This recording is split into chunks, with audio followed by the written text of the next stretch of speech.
I am a passenger, and this is my ship.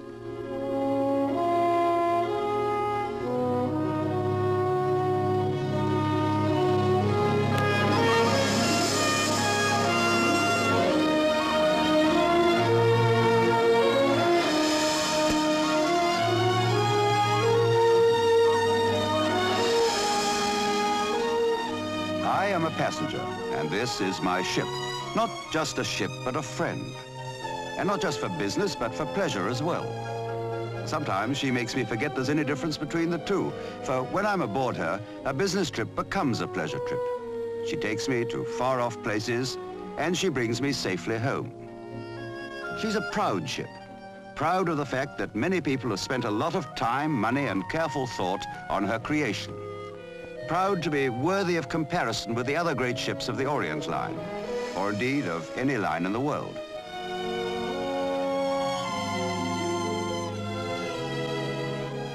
She responds readily and smoothly to the brains and hands that guide her passage across the oceans of the world. Brains and hands to whom the sea is not merely a livelihood, but a way of life, a calling, an inheritance.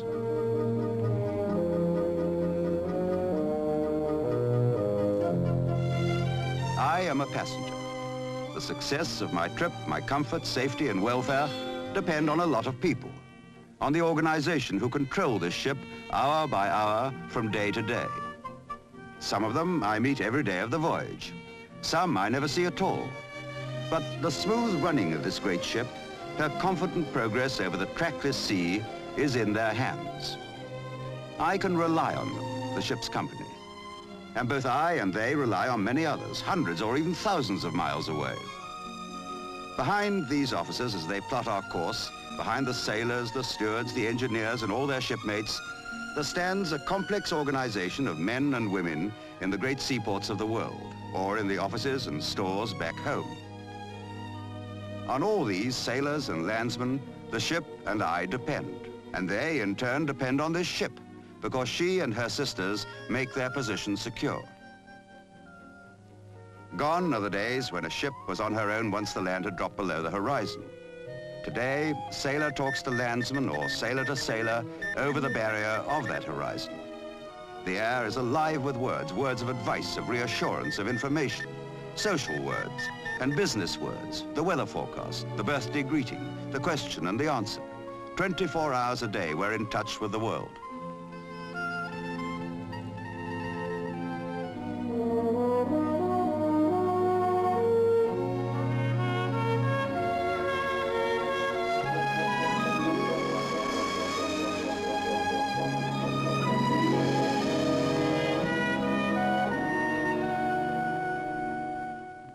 I am a hungry passenger, and just as hungry are my 1,369 fellow passengers and the ship's company of 630. We're never allowed to stay hungry for longer than it takes to build up a good appetite, and that's not very long. You can attribute it to the sea air and the general sense of well-being, or you can put it down to the genius of those wizards in the galley. In fact, of course, it's both.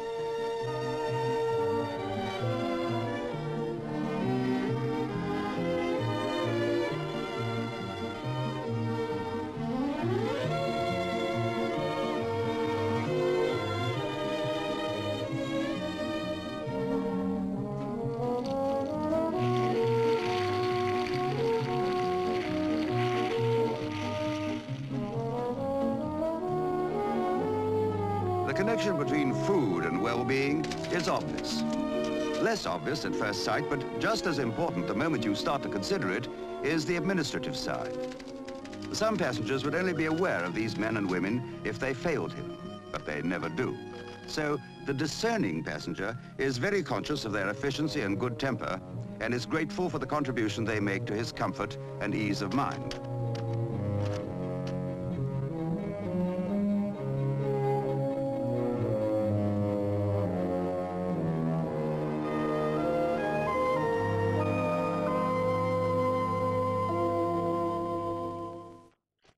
I am a passenger, and here's a face I shall always remember. It was through him that my family and I traveled by Orient Line on our first trip to Australia. He's a booking clerk in a travel agent's office, and it was he who first introduced me to my ship. He's traveled around himself, and he made my problems disappear one by one. What kind of cabin to take, for instance, and in what part of the ship. He made it seem so simple, as indeed it proved to be. On his suggestion, I went along to the Orient Line office, taking my wife with me, to talk things over with a travel advisor.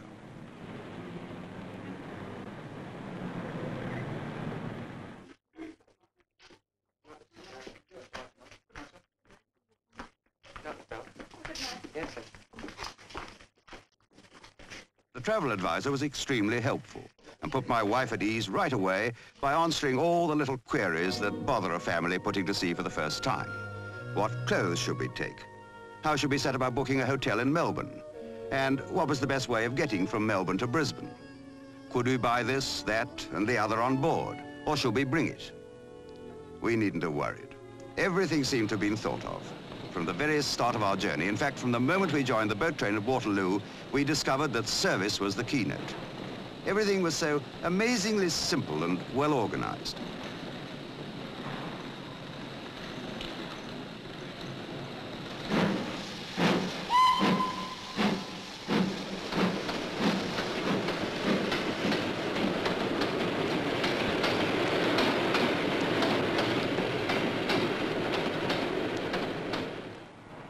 The Orcades was waiting to greet us at Southampton at the end of our brief train journey. As soon as you get your first glimpse of an Orient liner, you feel the calm and efficient air that characterizes both the ship and her company. You sense the confidence of men who know exactly what they're doing and enjoy doing it anyway.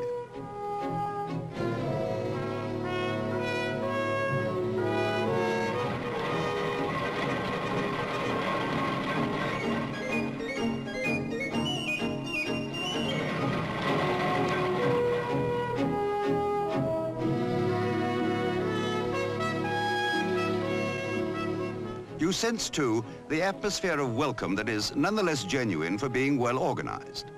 Perhaps, again, it's something to do with the fact that people who take pride and pleasure in their own jobs are usually the friendliest and most courteous. I'm not a VIP, but on the day I boarded the Orcades, I felt like one, and I think every other passenger felt the same way.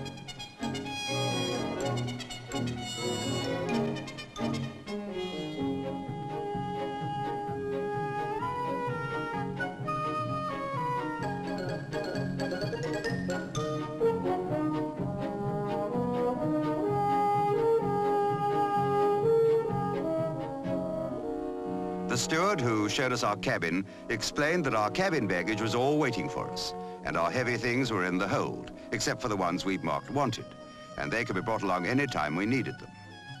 What about that parcel I'd sent to the ship? It wasn't in the cabin. A purchase tax parcel? Oh, that would be issued soon after the ship sailed. But meanwhile, I could check that it had arrived at the purser's office if I wished. Lunch would be served in half an hour, which gave us comfortable time to do a little unpacking.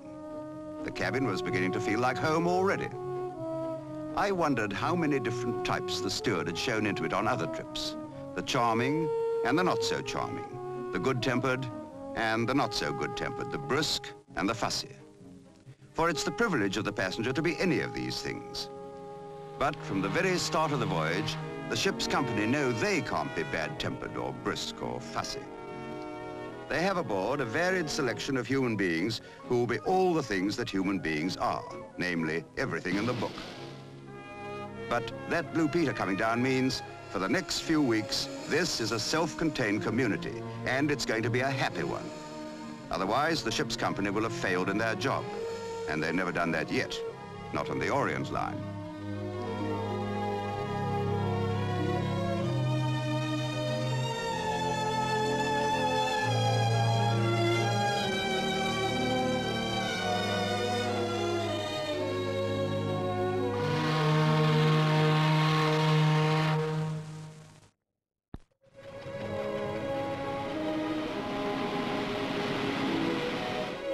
Some passengers prefer to be left to their own devices. Others like a lot of attention. Nothing striking about that, but what I do find striking is the instinct these Orient Line people have for knowing just how much attention each passenger would like. Of course, it isn't an instinct really, but observation and experience. The two factors that make every one of these Orient people a skilled man at his job, from the captain downwards.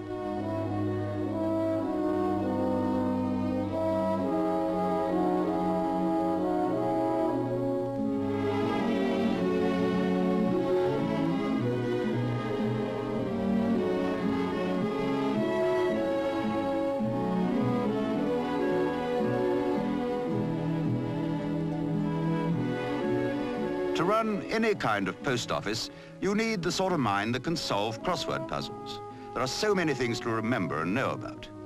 But to run an international post office, and every ship's letter bureau is that, you need the sort of mind that can make up crossword puzzles. This bureau finds the postal arrangements of a dozen different countries as easy to cope with as the chef's department finds their national dishes. And believe me, in the dining room, some very odd requests are made. People ask for things they never dream of in the best hotels at home. Requests that might well cause chaos among the backroom boys if they weren't used to taking them all in their stride. But passengers who are cautious in their demands ashore are often quite different afloat. Because they're at sea, they expect those who serve them to be good-tempered, helpful, courteous, and ingenious. And they get what they expect. For it's on these virtues that the company prospers, and so, in turn, does the ship.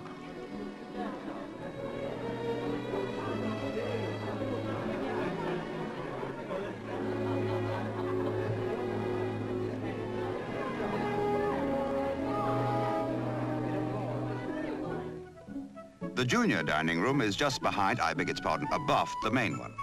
It's entirely up to you, and of course Junior, whether Junior eats there or with you. Either way, he'll be well looked after by people who know just how to do it. But this expertness is the same all over the ship. For example, if you're making use of the library, not only will you find it well stocked and varied, you'll find too that the man in charge is extremely well informed and helpful, whatever your taste in books may be.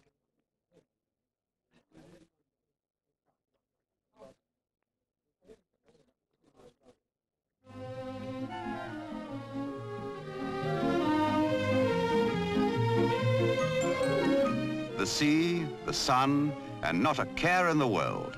Time to relax. Time to observe.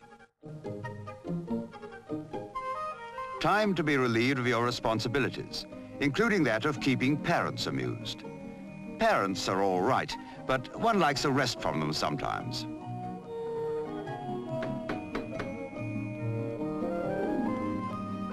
Fortunately, they don't seem worried as long as Miss Bell's around. She's a good sort, she is. Sometimes, when I visit the ship's office, I think how the purser and his staff must envy the leisurely life we lead. If they do, they don't show it. For here, too, is the same quiet efficiency that pervades the ship. And yet it is to the purser that everyone takes his problems, some of them nothing to do with the running of the ship anyway. But if you have a problem, your immediate impulse seems to be, go and see the purser. He'll know the answer. And somehow he always does.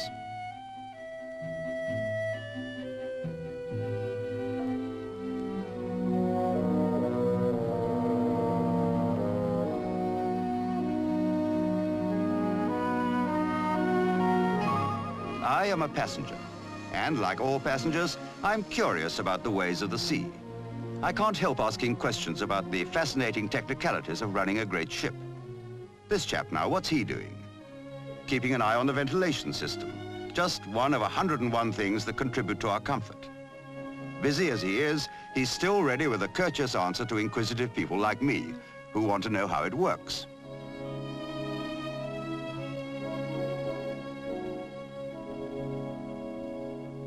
And busy as the captain is, no voyage will be complete without that pleasant social occasion, the captain's cocktail party. To be an officer on a great passenger liner, you require more gifts than navigation or an eye for weather or a head for figures.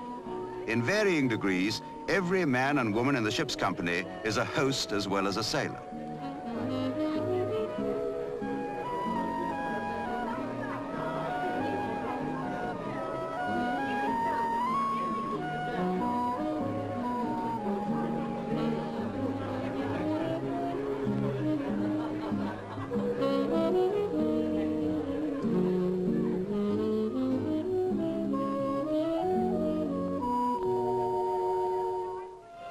This business of acting as host to 1,370 passengers is not confined to social occasions. It goes on all the time.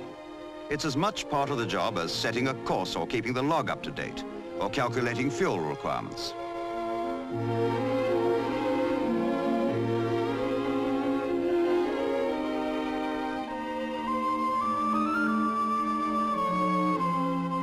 Nor is it confined to the officers or those whose work is directly concerned with the passengers.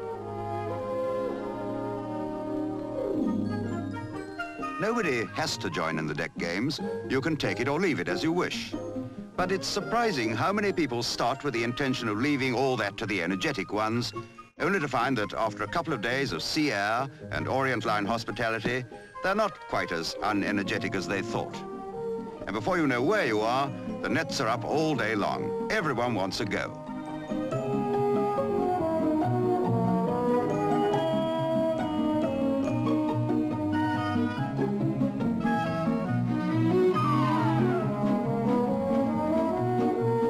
If some important anniversary happens to fall in the middle of your voyage, there's no need to regret being away from home. You'll find all hands putting everything they've got into making it a success.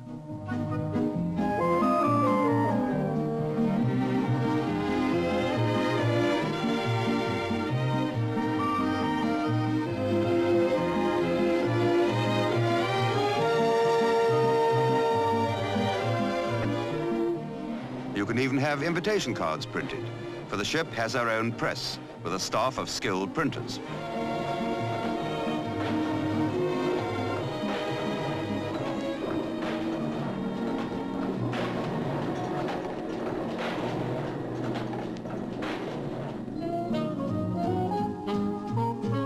Frankly, such occasions are even more fun at sea, and the ship's company, without in any way intruding, enter into the spirit of the thing, making you feel they're proud their ship could share in a day you will remember all your life.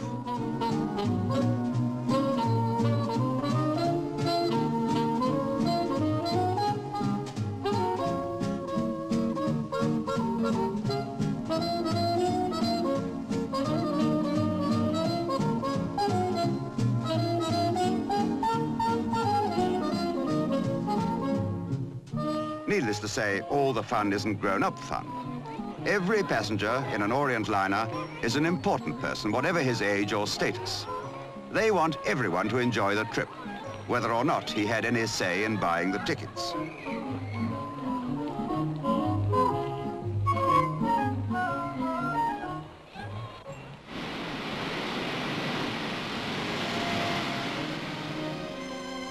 The shop's a fascinating place. It manages to combine the smartness of Burlington Arcade with the variety of a village store. Don't ask me how they do it. I think it must be the wonderful mixture of necessities and luxuries they offer, and all the different types of people they're used to serving, and obviously enjoy serving.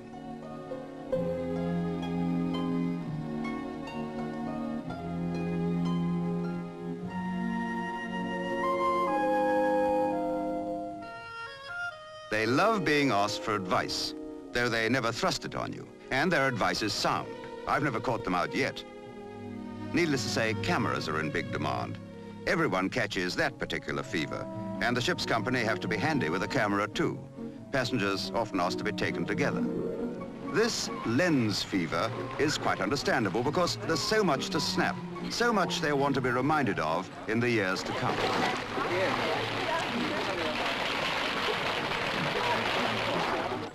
Many passengers would prefer to watch this sort of thing, but you'll be surprised at the number who are ready to have a sporting try. Some of them surprise themselves.